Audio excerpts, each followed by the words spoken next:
L'objectif de cette vidéo, c'est de vous présenter un chapitre d'histoire en programme du 6e qui s'appelle « Le monde des cités grecques ». Pour suivre cette vidéo, vous aurez besoin de votre manuel, pages 62 à 82. Nous allons commencer par essayer d'étudier en quoi ce monde des cités grecques forme une seule et même identité, qu'on appelle donc grand 1 l'identité grecque, qui se caractérise par une histoire et une religion commune. Cette partie-là est traitée dans votre leçon, page 76, dans le paragraphe A.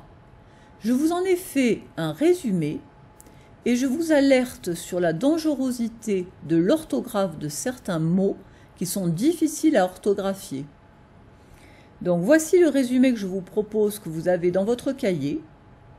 Les Grecs sont conscients d'avoir une histoire et des mythes communs, décrits notamment par Homère dans deux ouvrages, un qui s'appelle l'Iliade et l'autre qui s'appelle l'Odyssée.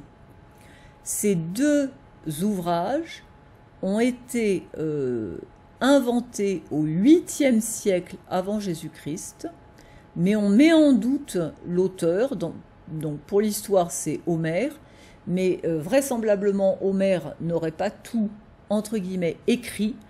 Pourquoi je mets les guillemets? Parce qu'en réalité, ce sont plutôt des poèmes qui sont récités. Donc les Grecs apprenaient ces légendes qui mélangeaient à la fois des êtres humains, des demi-dieux et des dieux, et ça faisait qu'ils avaient une culture commune. D'autant que cette littérature était en grec, et donc cette langue soudait l'ensemble des Grecs. Et c'est en ce sens que l'on peut dire que la langue grecque appartient à l'identité grecque. Alors l'autre élément très important pour les Grecs et qui les soude véritablement, c'est leur religion. En effet, donc, ils sont polythéistes, leurs dieux et déesses sont les mêmes, et les Grecs peuvent organiser des cultes, c'est-à-dire des prières, des sacrifices, des offrandes, notamment dans des lieux de culte qu'on appelle des sanctuaires quand ça réunit plusieurs temples.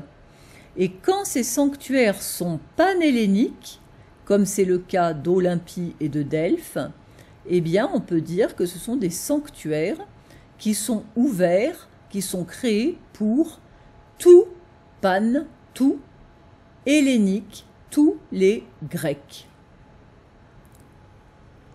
Cependant, dans le grand 2, on va voir que le monde grec n'est pas uni dans le sens où il n'y a pas qu'un seul et même territoire continu. Donc, grand 2, une Méditerranée grecque, cette fois c'est le paragraphe B, page 76, dans lequel on retrouvera la leçon, et on va la détailler en plusieurs étapes. On va commencer par l'étude d'un mot-clé qui s'appelle le mot colonisation. Donc grand A, la colonisation.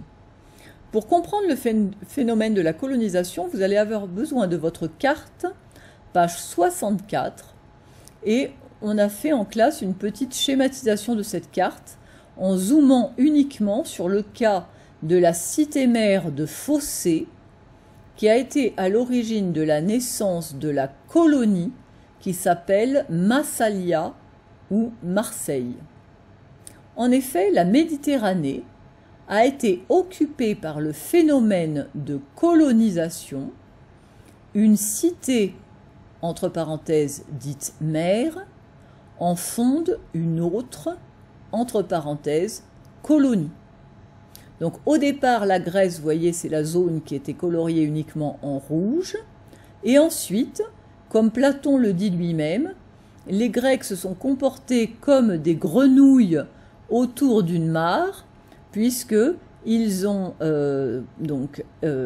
répandu leur présence tout autour de la mer Méditerranée et de la mer Noire.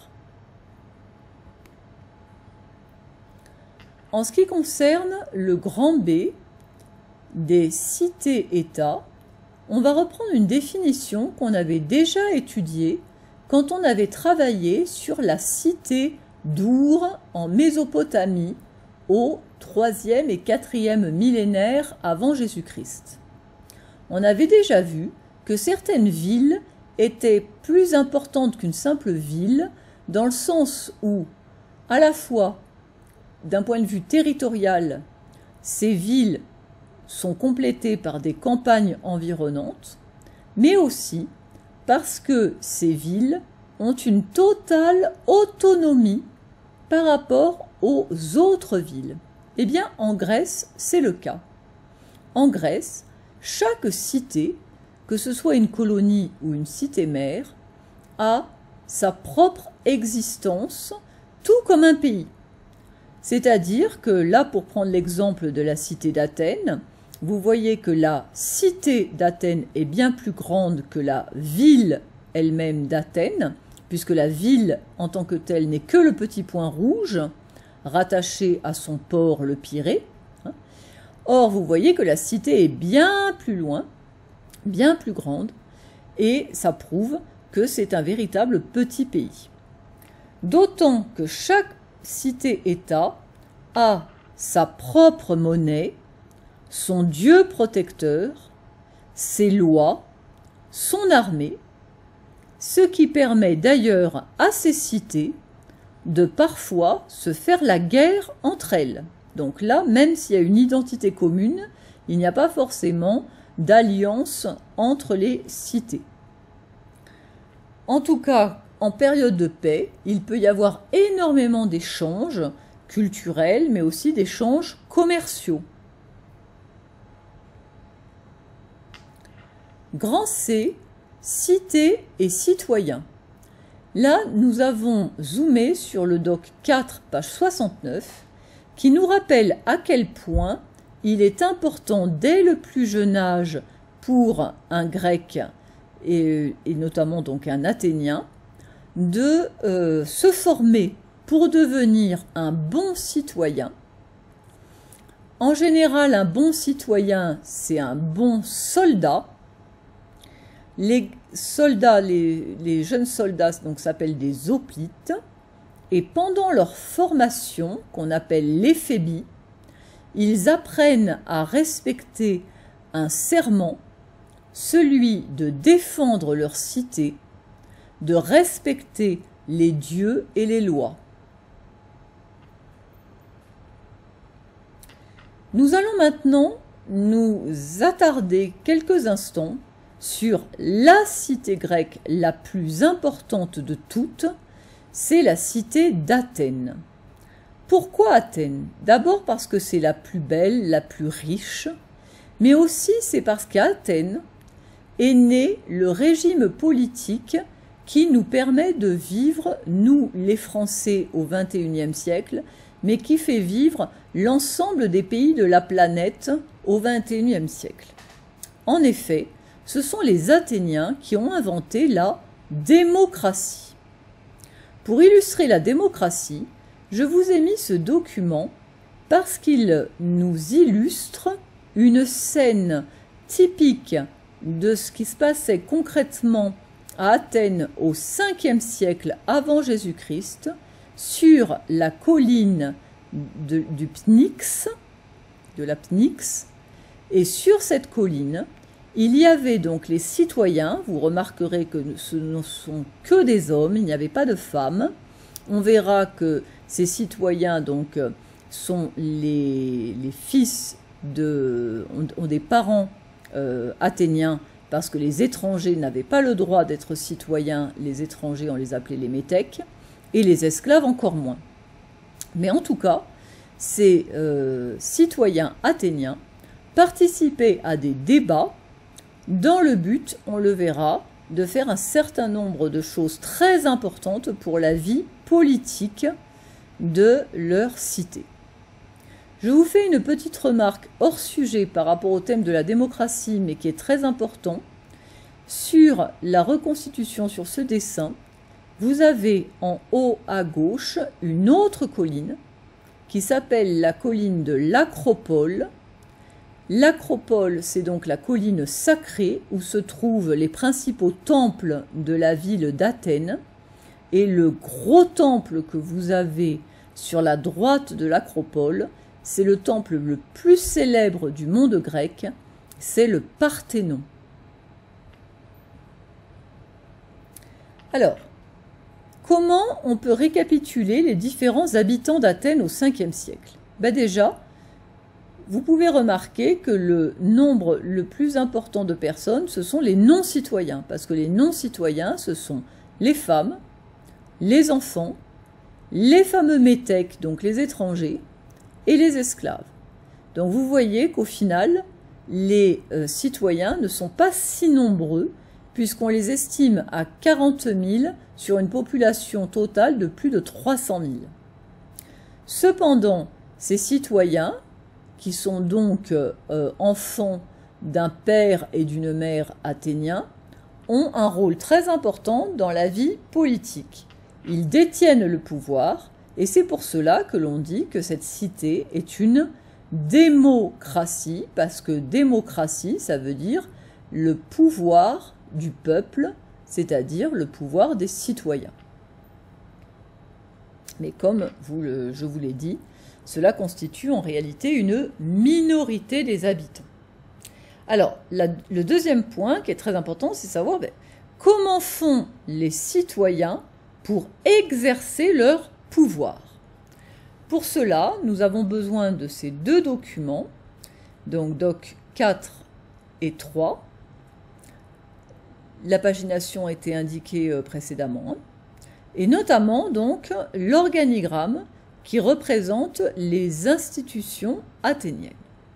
Donc on retrouve nos 40 000 citoyens, on comprend que ces 40 000 citoyens forment l'Ecclésia, siège sur la colline de la Pnyx, on l'a vu tout à l'heure. Et là, on comprend que le rôle de l'Ecclésia est fondamental, puisque déjà, c'est l'Ecclésia qui vote les lois, le budget et la guerre, et qui vote l'ostracisme, c'est-à-dire le droit d'exclure un mauvais citoyen qui aurait fait une bêtise. Mais on voit aussi que l'Ecclésia a pour rôle de tirer au sort les membres de l'Élié et les membres de la Boulée et d'élire les magistrats, c'est-à-dire les 10 stratèges qui ont quand même le rôle de diriger l'État et d'exécuter les lois. Petite remarque, donc la Boulée a pour but, ce sont donc 500 citoyens qui sont tirés au sort dans le but de préparer les lois, et les liés, ils sont très importants parce qu'ils forment un tribunal qui va pouvoir exercer la justice. En ce qui concerne le plan de la ville d'Athènes, donc là vous avez donc à l'intérieur des murailles un certain nombre de monuments importants, et on retrouve notre colline de la Pnyx dans l'axe de la colline de l'Acropole dont je vous parlais tout à l'heure. Ainsi, pour la trace écrite dans votre cahier, vous pourrez noter: les citoyens réunis sur la colline de la Pnyx forment l'Ecclésia. Ils tirent au sort ceux qui préparent les lois et les juges. Ils élisent les magistrats, entre parenthèses, stratèges, qui dirigent l'État. Ils votent les lois, le budget et la guerre. Pour résumer le chapitre et cette vidéo, vous pourrez garder en mémoire cet organigramme qui vous récapitule en 4 étapes ce que nous avons dit. Donc en gros, le grand 1 sur l'identité grecque, c'est la case qui s'appelle une histoire commune et des croyances communes. Notre grand 2 correspond à la case en haut à droite qui s'appelle une organisation en cité-État. Et enfin, notre grand 3, c'est la case qui s'appelle Athènes, une cité démocratique. Je vous remercie pour votre attention et je vous donne rendez-vous pour une prochaine vidéo.